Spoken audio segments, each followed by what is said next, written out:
सालार तू जो हाल नाहे, तू वडेरे सडाइण जे लायक ही नाहे।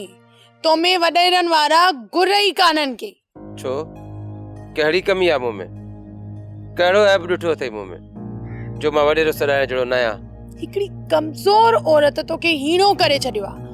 अञा ताईं 5 रुपयनि लाइ भी भेण जे अॻियां हथ टंगियो बीठो आई। पीउ जी मिल्कियत हूंदे भी फ़कीरन वारी जिंदगी था गुज़ारियो। अञा चवे तो को ऐब कोन्हे। भानु मेहरू सिर्फ हिकु कमज़ोर औरत नाहे, मेहरू मुंहिंजी भेण बि आहे।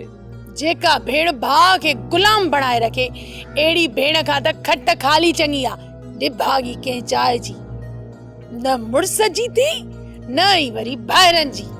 भानु तू फिक्र न कर फिक्र। मेहरू मूंसां वाइदो कयो आहे, इहे ॿिनि में ज़मीन लिखी ॾींदी ऐं पोइ तूं हिन ॻोठ जे राज जी राणी थींदी। राणी हूअ रुगो अवां खे डटा ॾींदी थी अचे। जेसी ताईं हूअ जीअरी आ न, तहां खे बनीअ जो बारो भी लिखी न ॾींदी। मां त चवाई थी अॼु जो अॼु मेहरूअ खे मार, ॾींहुं न खा। सूमर ते उन खातो फिराइण जो वाइदो कयो आ, पोइ तकड़ छो थी करे? इन मेहरूअ जे वाइदनि ते न हल।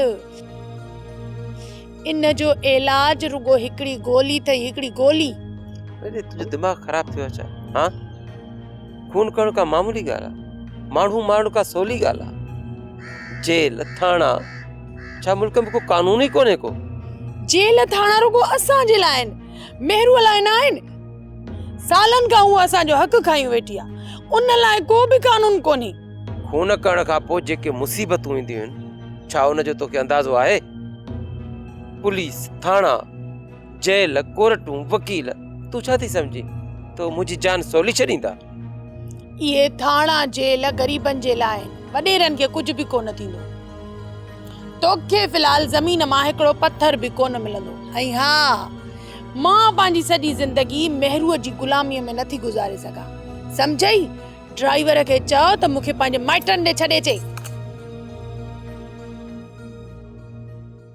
वॾी ॻाल्हि आहे यार, मूंखे सम्झ में नथी अचे। हिकु औरत मर्द जो हक़ खाए वेठी आहे। केसी ताईं हक़ खाई?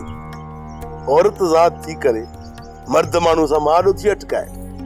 ए म्या इहो त सालार खाना जेको माठ कयो वेठो आहे, रियायत थो करेसि।